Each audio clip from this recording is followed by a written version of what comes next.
ରାଉରକେଲା କଲେଜରେ ସ୍ୱେଚ୍ଛାକୃତ ରକ୍ତଦାନ ଶିବିର ଅନୁଷ୍ଠିତ।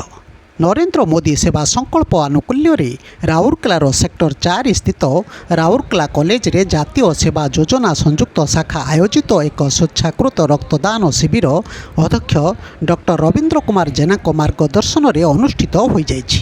ଏହି ଶିବିରଟି ରଘୁନାଥପାଲି ବିଧାୟକ ଦୁର୍ଗାଚରଣ ତନ୍ତୀଙ୍କ ଦ୍ୱାରା ଉଦ୍ଘାଟିତ ହୋଇଥିବା ବେଳେ କେନ୍ଦ୍ରାପଡ଼ା ସାଂସଦ ବୈଜୟନ୍ତ ପଣ୍ଡାଙ୍କ ଦ୍ୱାରା ଉଦ୍ଯାପିତ ହୋଇଥିଲା, ଯେଉଁଥିରେ ମୋଟ 101 ୟୁନିଟ୍ ରକ୍ତ ସଂଗ୍ରହ ହୋଇଥିଲା। ଶତାଧିକ ସ୍ୱେଚ୍ଛାସେବୀ ଛାତ୍ରଛାତ୍ରୀ ପାରମ୍ପରିକ ନୃତ୍ୟ, ଗୀତ, ବାଦ୍ୟର ତାଳେ ତାଳେ ଅତିଥିମାନଙ୍କୁ ସ୍ୱାଗତ କରିଥିଲେ। ଜାତୀୟ ସେବା ଯୋଜନା ସଂଯୁକ୍ତ ଶାଖାର ପ୍ରୋଗ୍ରାମ ଅଫିସର କରୁଣାକର ପାଟ୍ସାଣୀ ଏବଂ ସହଯୋଗୀ ପ୍ରୋଗ୍ରାମ ଅଫିସର ରଶ୍ମିପ୍ରଭା ମଥାନଙ୍କ ନେତୃତ୍ୱରେ ଆୟୋଜିତ ଏହି ଶିବିରରେ ସହରର ଅନେକ ଯୁବକ ରକ୍ତଦାନ କରିବା ସହ ସହଯୋଗ କରିଥିଲେ। ଏହି କାର୍ଯ୍ୟକ୍ରମରେ ବରିଷ୍ଠ ପ୍ରାଧ୍ୟାପିକା ତପସ୍ୱିନୀ ମିଶ୍ର, ଭାରତୀ ବରୁଆ, ବନ୍ଦନା ସୋରେଂ, ପ୍ରାଧ୍ୟାପକ ରଶ୍ମିରଞ୍ଜନ ରାଉତ, ମନୋଜ କୁମାର ଦଳେଇ, ଅନୁପ ଏକା, ତରଣୀ ନାୟକ, ରଞ୍ଜିତ ପ୍ରଧାନ, ବୈଜୟନ୍ତୀ ବାରିକ, ଅନୁପମା ଲୁଗୁନ, ଅନାମିକା କୁଲୁ, ମୌସୁମୀ ଦାସ, ଜିତେନ୍ଦ୍ର ଡାକୁଆ, ଅଜୟ ଗୌଡ଼, ଅରୁଣ ମହାନ୍ତି,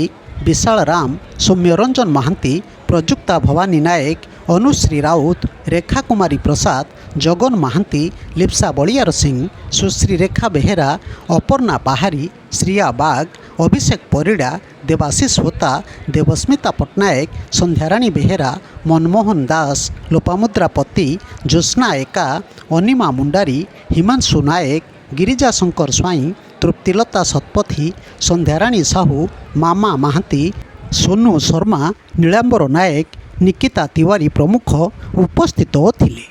ବ୍ୟୁରୋ ନ୍ୟୁଜ୍ ଓଡ଼ିଶା କଥା ୟୁଟ୍ୟୁବ୍ ଚ୍ୟାନେଲଟିକୁ ଆପଣମାନେ ଦେଖୁଛନ୍ତି।